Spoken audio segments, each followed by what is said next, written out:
I'm sure many of you have heard pro-abortionists say that the Bible doesn't say anything about abortion, to which I say, of course it does. You just refuse to see it, just like you refuse to see the personhood of the child in the womb. But aren't you lucky that your mom chose to see you as a person? I think what's happening. Propaganda.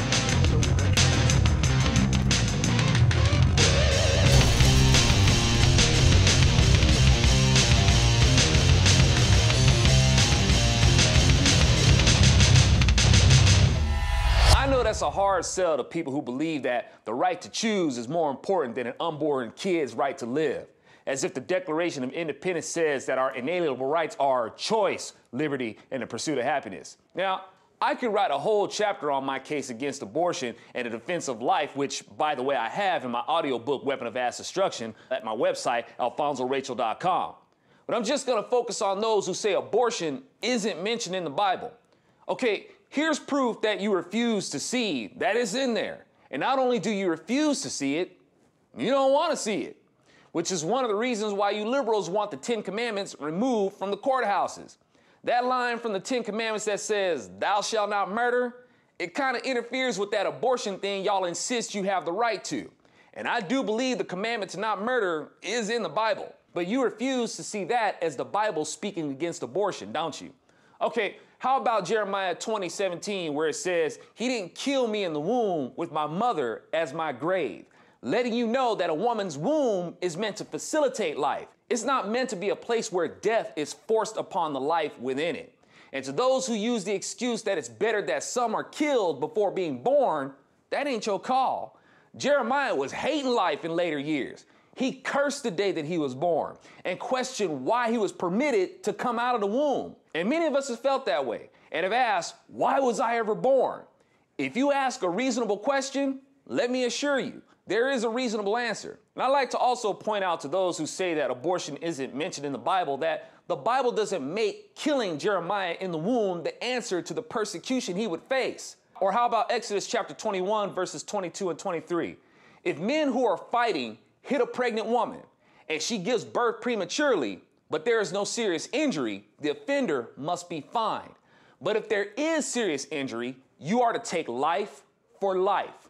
Meaning, if the child is developed enough to where being born early is still feasible and isn't severely injured, then the offender will be fined. But if the woman is made to miscarry, then the offender is to be put to death, because the Bible recognizes the child in the womb as a person.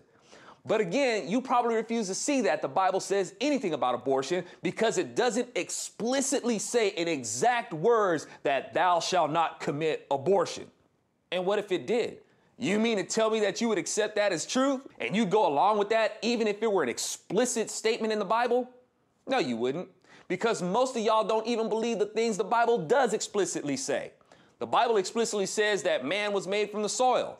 Practically all you pro-abortionists reject that and believe that man and ape share a common ancestry, whatever that means.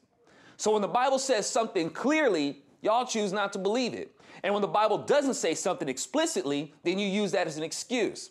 And to those who say a fetus isn't a viable human being because it can't survive out of the womb, man, that's just stupid. A baby carried to 9 months can't survive on its own out of the womb either. As far as early stages of development goes, do you know why babies die if you take them out of the womb in early stages? Because you're not supposed to force them out in early stages. Kind of like how you're not supposed to be forced out of an oxygen-rich environment. You'll die. But you're right. Nowhere in the Bible does it use the words, God says do not have an abortion. There are no stories that I know of in the Bible of women having abortions and God saying it was naughty. But what the Bible doesn't say speaks a lot of volumes. The Bible speaks of a lot of wickedness that man inflicts upon one another. It speaks of plagues, poverty, famines, genocide, etc. And despite these things, the Bible never gives a story where abortion is the solution to avoiding problems. It never resorts to abortion as a means of convenience to anyone. It doesn't make provisions for abortion. Know why? Because you're not supposed to have one. It's not a solution. Unless the pregnancy is determined to be something the woman can't survive. Well, where does it say that in the Bible, Zo? Do you care? I'm Alfonso Rachel with ZoNation, and I'll leave this one with you. Deuteronomy 30:19.